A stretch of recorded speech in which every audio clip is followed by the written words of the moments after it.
Well, hey guys, welcome back to Waters Family Homestead. Well, first time it's ever actually happened on my homestead. I'm assuming a hawk came back. Might have been an owl, but probably that hawk that I saw. Came back and got one of my Rhode Island Reds today.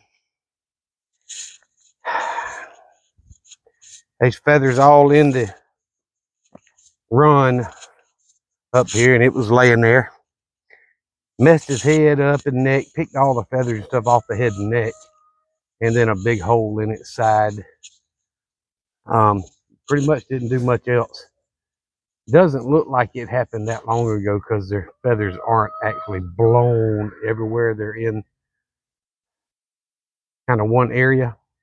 And we had some rain out here today. And of course, I was at work, but we had pretty good rain. Looking at the ground, it washed all the poop and everything else away, all the chicken footprints. So it's probably been an hour or less since the rain quit, maybe two, but either way, the chickens haven't re-scratched all over the ground. But as you can see, which I threw some scratch out, they're not even eating all of it. Still there on the ground. There's the big pile right beside where it was laying. And then there's a few here, but they really haven't blown all over the chicken run area. So it wasn't Sue. It was one of my lighter brown Rhode Island Reds with a little bit of lighter on her tail. So I hate that, and I hate to lock my chickens up, but right now, until that thread is gone, I need to lock them up and only let them out when I'm here. So when they go to roost tonight, all of them, I'm going to close the door and keep them locked up until I get home and let them out and run, when I'm home and can be here till dark, and let them scratch and eat that way. They're not near as happy when they're in that pen most of the day, but I'm not going to allow that predator to get any more if I can avoid it. May happen while I'm here, but I'll go grab a 12 gauge or that 1022 or something and try to get even. But either way, I've already filled the feeders. The waters are good. I need to get in there and collect the eggs. There's 8 eggs in the first pen here where the turkeys are in there feeding right now. There's 8 in there. I got 2 of them up off the ground, so might be 6. I can't remember. That finding my dead chicken kind of messed my whole brain up. I'm discombobulated, as they say. But the brown turkey hen is still sitting on eggs. She's sitting on about 15 chicken eggs and 4 turkey eggs, something roughly like that. So I'm hoping I get at least a half a dozen Rhode Island Reds out of that batch. I don't know, but that's what I'm hoping for. I would like to have 15 to 20 total Rhode Island Reds, and then I'll put the Blue Orpingtons and the Wyandottes in the freezer. So anyway, I hate losing a chicken that way, but nothing I can do about it. Man's got to work to survive. But I wanted to show y'all. I'm gonna zoom in here. The blueberry bush is just covered in blooms. Look at the 2 peach trees behind it.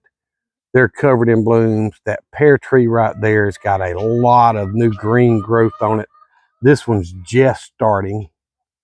You see a few little ones on it. And even this peach tree's got some blooms on it. So I got 3 peach trees with blooms. I got the fig tree over there with new growth coming out. Both blueberry bushes have blooms all over them. So hopefully it'll be a good year for fruit and fruit trees and the bushes and all, but I don't know. I'm I'm a little disappointed that I lost something, and I feel like it's pretty recent because they came out when I first came up, but you see they went right back to the pen. and that's where they feel safe. And they're in there eating when I gave them scratch, and they almost never ignore the scratch. They hit it when I was out here, and I walked back to the woods to throw the dead hen back there, and when I come back, they're back in there. So that threat has not been gone long. I hate it. It more than likely won't show up when I'm here, but I think I'm gonna grab the old pump 12 gauge and put it by the back door. Make sure it's full of bird shot, take any slugs and buckshot out of it, and at least have it handy where I can grab it if I need to. But I'm just so disappointed losing a hen. You know, I had 9 Rhode Island red hens, or 7 with 2 barnyard mix, and both the barnyard mix are still in there. One of them has black on her tail feathers, and the other one is white and brown.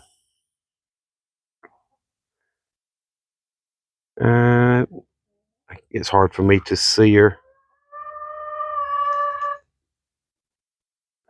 It might have been the one that got, or you know, the one with the black on the tail feathers is in the nesting box inside. I know it's hard for y'all to see with all that extra wire, but she's actually in the nesting box. And there's 8 eggs in there. I really wish she would get broody and sit.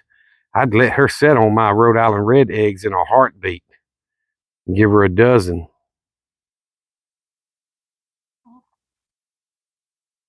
But if she gets broody, if she stays on there tonight when they go to roost, I'm going to let her sit and mark those with a pencil.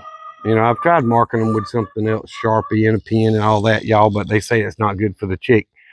So I'm just going to use a pencil and mark the eggs that I want her to sit on, and then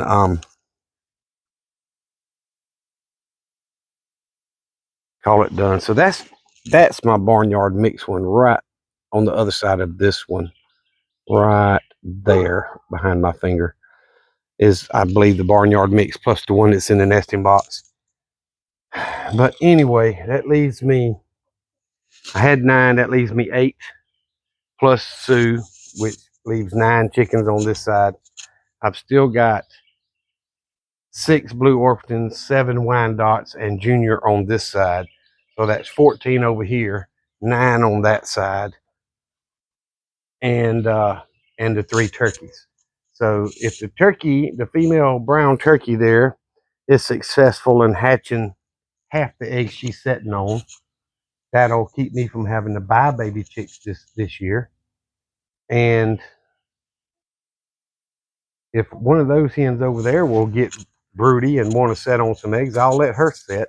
And that way I know I'll get me some good Rhode Island Reds that'll lay, you know, constant, like, you know, like I need them to if I'm going to break even on selling eggs for the feed. But I'm just disappointed. There's no feathers or anything over on this larger run. Now, you know what? It would have hurt my feelings if I lost a blue Orpington or a Wyandotte, but it wouldn't have hurt near as bad as losing a Rhode Island Red. That's just, ugh. Take out one of my good egg layers. And my cat's back there by the last post, if y'all can see her. She's just waiting on something to get in pouncing range. But I know there's a few bright spots in the sky, but pretty much it's cloudy. And there's some darker clouds north of us. So anyway, I'm going to get off here, guys. I wish it was a happier video. I'm thinking, if I can, try to get the materials together to start trying to build a rollaway nesting box. And if I can get that, that'll stop any chicken from setting, but it keeps the eggs cleaner, because when the ground gets muddy like this, they get pretty dirty from their feet and all. And I'll probably put rollaway nesting boxes in all my pens. And then, you know, if I got one that wants to get broody, then of course, you know, I put some portable nesting boxes in there that they can set in and incubate. But either way, All right, guys, I appreciate y'all watching. If you have not done so, please subscribe to the channel. It means so much to all the small channels. Hit the thumbs up and leave me a comment. You know, I don't like doing sad videos, but that really hurt my heart a little bit losing a Rhode Island Red. But anyway, I thank y'all for watching. I appreciate it very much. Remember what I always tell you. Jesus Christ loves you, and so do I. Y'all be safe. Be prepared. Now, see, it's not normal. It's it's almost an hour and a half before dark.